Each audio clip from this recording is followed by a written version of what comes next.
Shalom beloved people.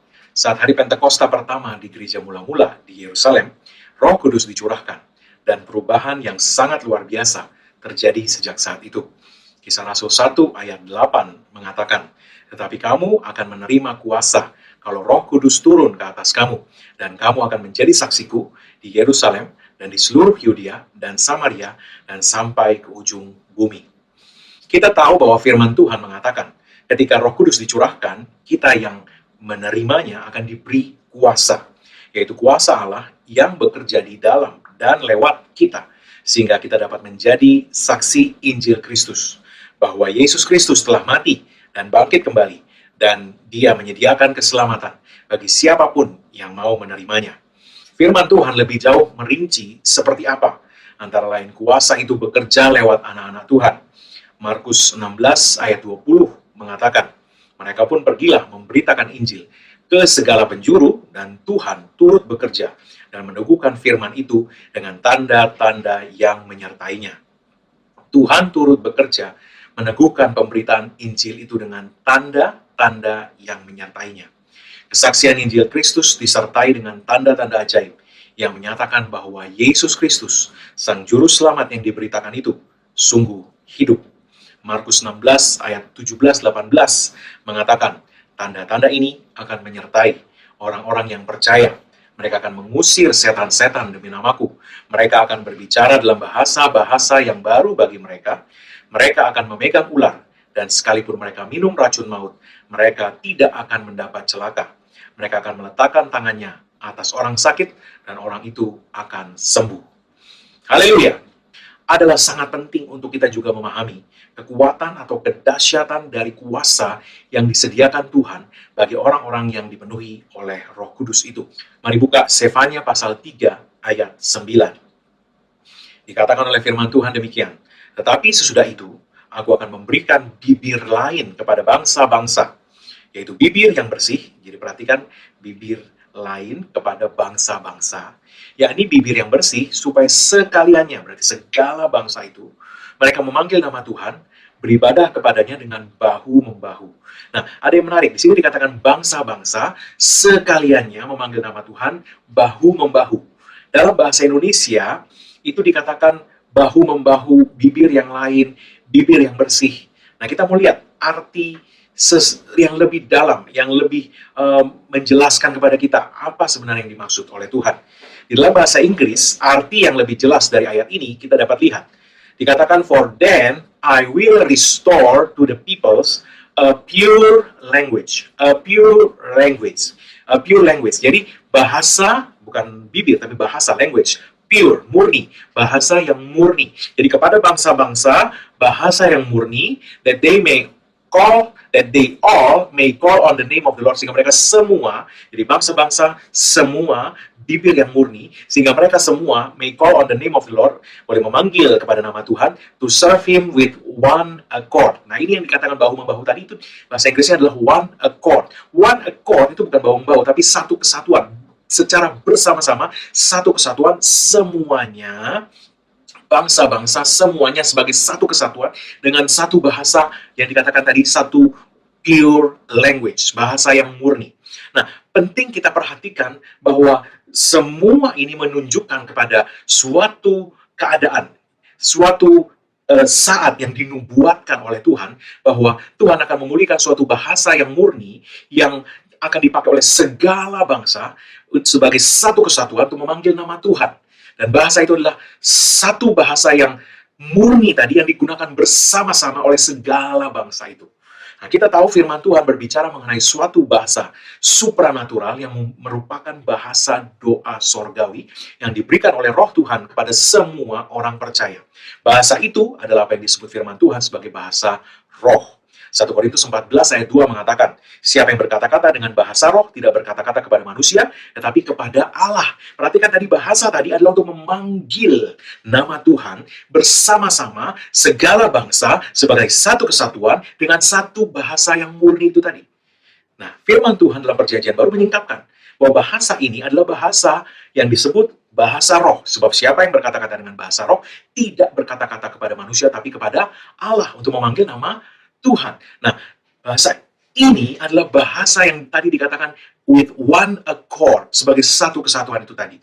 Perhatikan garis bawahi kata satu kesatuan, karena ini penting sekali. Satu kesatuan, bahasa yang satu ini ada apa dengan bahasa yang satu ini? Ya, nah bahasa murni supranatural yang satu ini, ya ini ada misteri ilahi di baliknya. Ada misteri yang sangat penting untuk kita pahami. Nah, untuk kita bisa memahami rahasianya, kita buka Alkitab kita dalam kitab Kejadian pasal 11 ayat 1 sampai 6.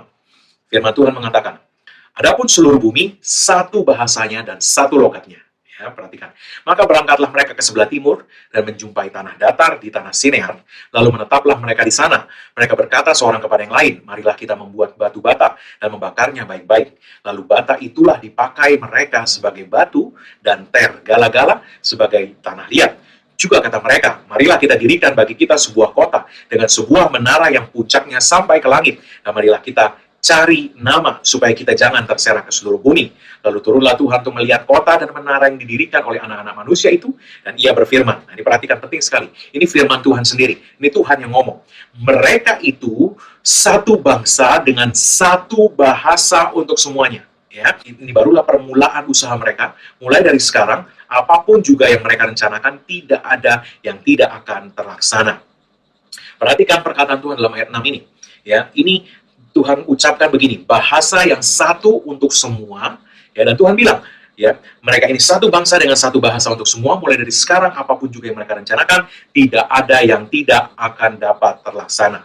Nah, di sini kita dapat melihat bahwa Tuhan meletakkan suatu rahasia nih, ya, karena semua orang itu dikatakan berbahasa yang sama, maka dikatakan mereka dapat melakukan apapun yang mereka inginkan.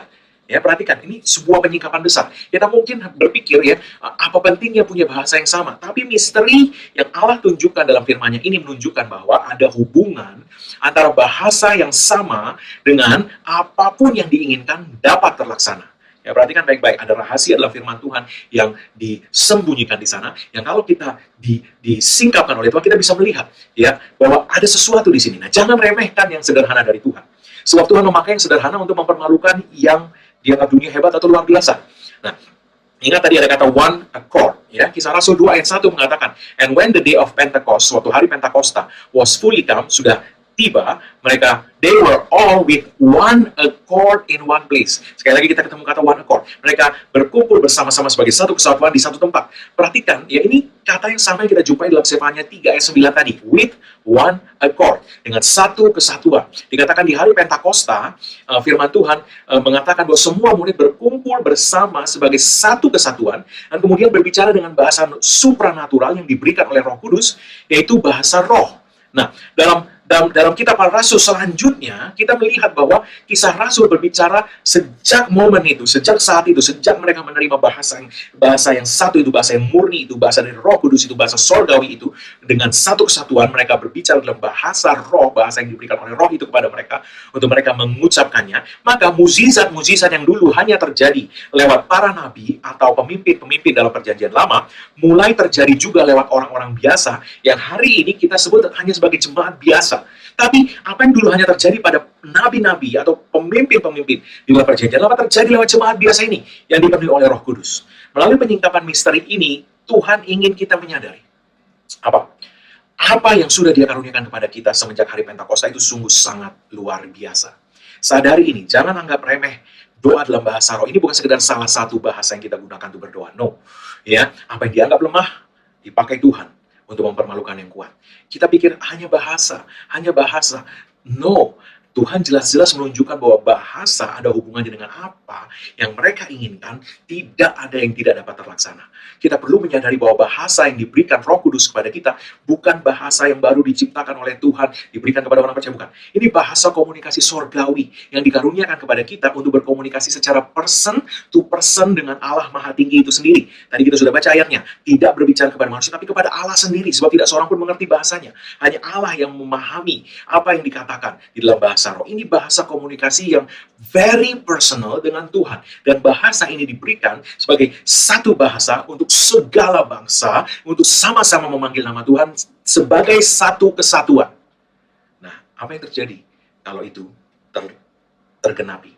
Sebagai satu kesatuan, memanggil nama Tuhan, segala bangsa dengan bahasa yang murni atau bahasa sorgawi, Apa yang terjadi? Apapun yang mereka inginkan, tidak ada yang tidak dapat terlaksana. Saya berdoa Roh Kudus memberikan pemahaman. Saya berdoa Roh Kudus memberikan pewahyuan. Ketika segala bangsa dengan bahasa yang satu memanggil nama Tuhan dalam satu kesatuan dengan bahasa yang murni, bahasa sorgawi yang diberikan oleh Roh Kudus. Satu kesatuan, segala bangsa memanggil nama Tuhan dengan bahasa yang murni. Apapun yang mereka inginkan, tidak ada yang tidak dapat terlaksana. Haleluya. Bapak Ibu Saudara yang dikasih Tuhan, pahami apa yang Anda miliki hari ini. Pahami apa yang Anda sudah terima ketika Anda menerima baptisan Roh Kudus. Pahami bahwa itu satu bahasa yang murni yang diberikan Tuhan untuk segala bangsa bersama-sama memanggil nama Tuhan dengan satu bahasa yang murni. Kalau segala bangsa bersama-sama memanggil nama Tuhan dengan satu bahasa yang murni, maka apapun yang mereka inginkan, tidak ada yang tidak dapat terlaksana. Semua anak-anak Tuhan menginginkan keselamatan. Dan keselamatan punya arti yang luas. Bukan hanya tempat yang pasti di sorga, tapi juga mempunyai arti kesembuhan ilahi, kelimpahan supranatural, juga punya arti kebahagiaan, kemenangan, sukacita, hidup di dunia ini seperti di sorga. Keselamatan memiliki arti yang begitu luas. It's a mouthful. Ya. Dan semua itu, apapun yang diinginkan mereka, tidak ada yang tidak dapat terlaksana. Ketika semua memanggil nama Tuhan dengan satu bahasa, bersama-sama, bahasa yang murni, bahasa sorgawi, berseru memanggil nama Tuhan bersama-sama sebagai satu kesatuan, tidak ada yang tidak dapat terlaksana. Nah, Bapak Ibu Saudara yang dikasih Tuhan, bahasa ini membuka lembaran baru dalam hubungan kita dengan Tuhan dan juga membuka kemungkinan yang sebelumnya tidak mungkin terjadi. Halangan-halangan yang sebelumnya ada disingkirkan sebab tidak ada yang mereka inginkan yang tidak dapat terlaksana. Ketika kita berdoa dalam bahasa roh, sesuatu yang supranatural terjadi. Sehingga apa yang dulu hanya mungkin terjadi lewat para nabi, di dalam perjanjian lama, sekarang dapat bekerja lewat kita, orang percaya yang disebut jemaat biasa ini. Bahasa supranatural ini juga menyebabkan murid-murid yang sebelumnya dilarang untuk pergi memberitakan Injil. Setelah menerima karunia bahasa sorgawi ini, mereka dapat keluar memberitakan Injil. Dan firman Tuhan mengatakan bahwa Tuhan sendiri turut bekerja dengan mereka, meneguhkan firman yang diberitakan dengan tanda-tanda ajaib yang menyertainya. Haleluya. Jangan sepelekan apa yang kelihatan sederhana dan tidak berarti. Tuhan bekerja dengan hal-hal yang diremehkan dunia untuk mempermalukan apa yang dianggap dunia hebat dan kuat. Jangan remehkan. Ya, ketika segala bangsa, memanggil nama Tuhan sebagai satu kesatuan dengan satu bahasa sorgawi. Apapun yang mereka inginkan. Apapun. Tidak ada yang tidak dapat terlaksana. Jangan remehkan. Jangan berpikir hanya sebagai kejadian satu kali ketika dipenuhi Roh Kudus itu kita berdoa dalam bahasa roh. No.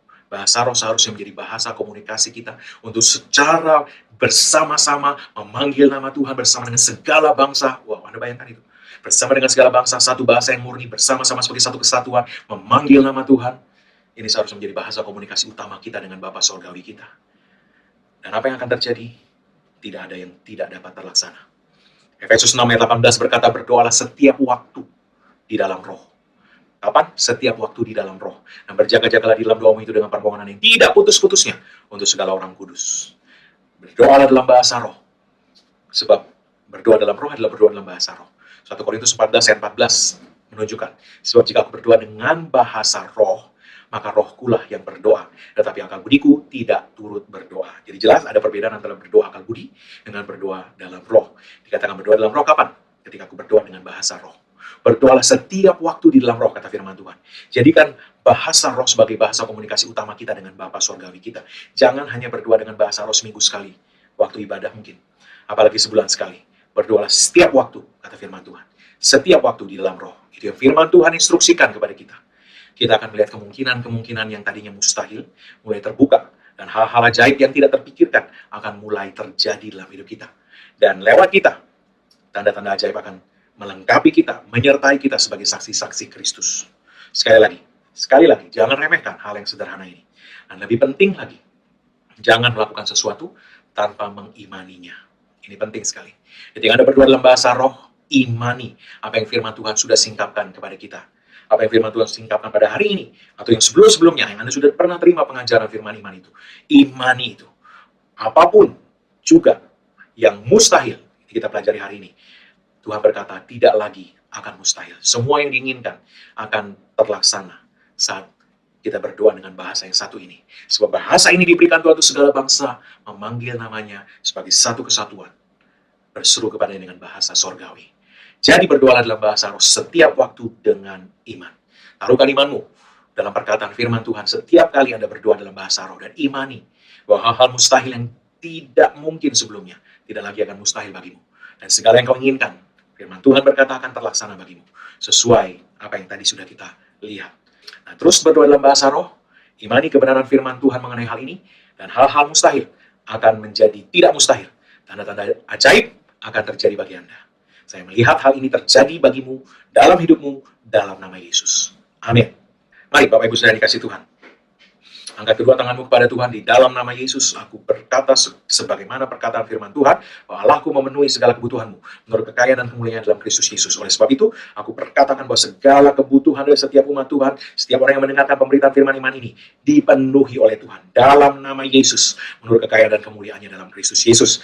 Iblis angkat segala tipu muslihatmu, segala usahamu untuk mencuri dari anak-anak Tuhan ini, dan menyingkir daripada mereka. Dalam nama Yesus, malaikat-malaikat Tuhan, pastikan setiap suplai supranatural, sorgawi, sampai kepada mereka, sampai kepada setiap orang yang mendengarkan pemberitaan firman iman ini, dalam nama Yesus.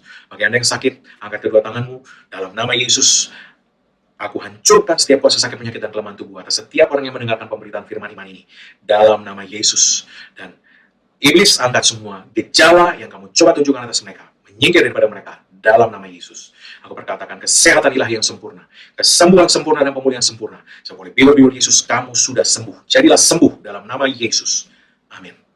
Bapak Ibu saya kasih Tuhan, mari angkat kedua tanganmu sekali lagi kepada Tuhan, dan terimalah berkat Tuhan. Karena apa yang Yesus Kristus telah kerjakan di kayu salib, karena curah darahnya, karena penebusannya sempurna, maka sekarang tidak ada lagi penghukuman bagi setiap orang yang ada dalam Kristus Yesus. Engkau telah ditebus, harganya sudah dibayar lunas. Oleh sebab itu setiap kutuk tidak berlaku lagi dalam hidupmu. Yang ada hanyalah berkat Tuhan, tercurah berlimpah-limpah memberkati engkau dalam segala hal. Oleh berkat Tuhan itu kau naik terus, tidak turun, kau jadi kepala bukan ekor. Apa yang sentuh tanganmu dibuat Tuhan berhasil. Dengan panjang umur Tuhan mengenyangkan engkau, dan Tuhan memperlihatkan kepadamu keselamatan yang daripadanya. Umur minimal 120 tahun. Dan dipenuhi dengan hari-hari yang baik dari Tuhan. Dalam nama Yesus. Tidak ada yang jahat mendekat kepadamu, dan tidak ada tulah mendekat kepada kemah kediamanmu. Sebab tempat perlindunganmu dan kubu pertahananmu, Allahmu yang kau percayai. Dalam nama Yesus. Amin. Haleluya. Tuhan Yesus memberkati. Sampai jumpa dalam pengajaran firman iman berikutnya. Amin.